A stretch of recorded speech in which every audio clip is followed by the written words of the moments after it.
Oh, hi, BookTube. Well, I've read a couple of books recently. They are the first two books of the Mageborn books by Michael Manning. That is book 1, The Blacksmith's Son, and book 2, what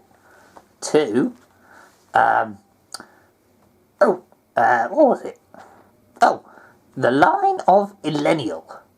And here are my thoughts on them. For you. So, these are pretty traditional fantasy adventure books. Bit of an impulse buy. Hadn't even heard of Michael Manning before I came across one of these books and bought it. Obviously starting with book 1, The Blacksmith's Son.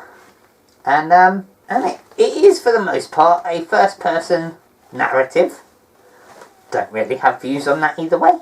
In this instance, what I do like is that this is very much a story of the main character, the point of view character. His sense of humour has quite an influence on the book. Obviously, I don't actually know whether that is the character's sense of humour or the author's sense of humour. Maybe they're the same thing. Either way, that main character's sense of humour is something I really enjoyed about this book. Came through page after page and I thought it worked very well. As the series title suggests, this is about a young Mageborn lad who is a blacksmith's son, or he's been raised as one. Now this has the fairly tried and tested staple diet of orphaned wizard's child. It does appear that in fantasy you can't be a wizard and have parents. Just doesn't work. So, here we have a boy who was born to be a mage, but was orphaned and raised by a blacksmith. So, he's Mageborn and the blacksmith's son. Has some of those quirks of this sort of story where the main character learns magic in what seems an unusually easy and straightforward way, which it leaves me questioning, but at the same time I kind of appreciate that it pushes the plot forward.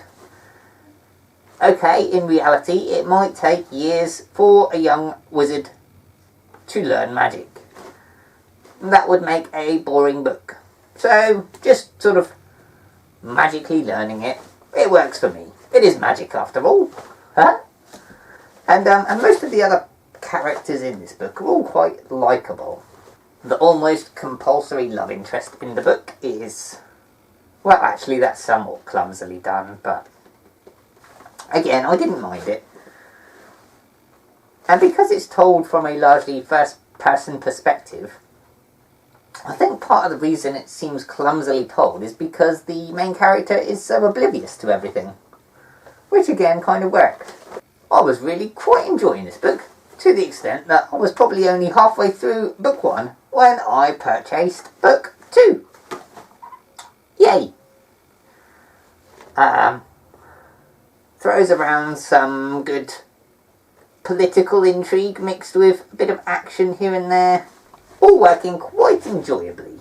Having got to the end of book 1, I did slightly regret buying book 2 before getting to the end, because at about 80% of the way through the book, one of the main characters, Penny,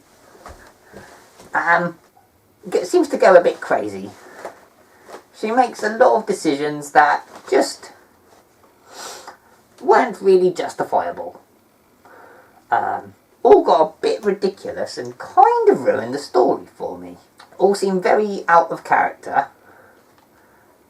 And as I say, just not justifiable. Even when she tried to justify it to herself, it was a bit ridiculous.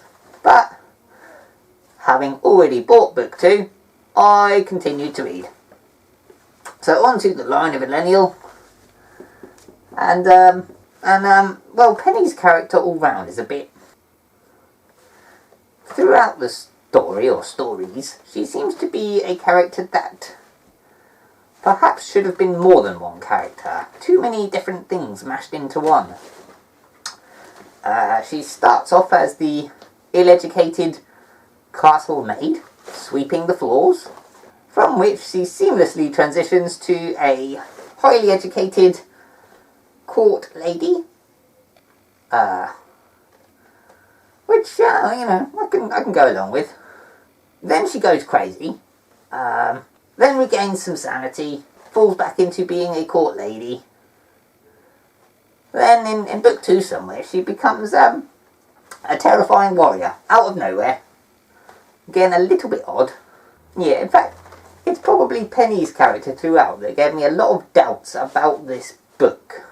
And the sort of lack of continuity in the character. But, again, the main character, Mordecai, his sense of humour sort of kept me entertained. So I was quite happy to continue reading through book 2. Having got to the end of that, there's a lot of stuff in this book. There's a big build-up, a lot of, well, a whole side plot of building this huge dam. Which, if you ever read the book, that'll make a lot of sense to you. All came to nothing. The big climax of the story, which you expected to be based on this huge side plot, not really needed. Kind of superfluous, which was somewhat anticlimactic. Having read 2 books by Mr. Manning, while I did enjoy them, that I am not going to deny for a second. So to an extent, I would recommend reading them just for a simple bit of humorous reading with a fairly respectable plot. But too many inconsistencies, characters that seem, well, either poorly developed or just mentally unstable. Both are possible. No judgments. But also that this idea of building me up to some big event that then didn't happen, didn't enjoy that aspect of it. So this certainly wouldn't be a 5-star read. Arguable whether it would be a 3 or a 4. Probably a 3. So, yeah, it was okay. I probably won't read book 3. There we go. Another rambling, nonsensical and largely useless review from the Book Goblin. Bye.